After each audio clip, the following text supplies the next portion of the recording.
Assalamu alaikum. Hello everyone. Today we are going to learn one vocab that means currently. Okay, so let's have a look what is the accurate meaning of currently, and stay with me and stick to my channel. So let's see. So currently I reside in Dhaka. Currently I reside in Dhaka. Or you can say currently I make a lot of videos. Currently I make a lot of video. Or you can say currently I hardly have spicy food. Currently I hardly have spicy food. Or you can say currently I often go there nowadays. Currently I often go there nowadays.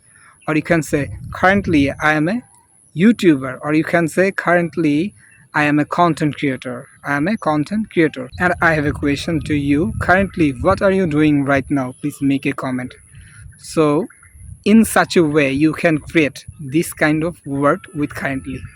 So, till then, take care, keep practicing, have fun. Assalamu alaikum.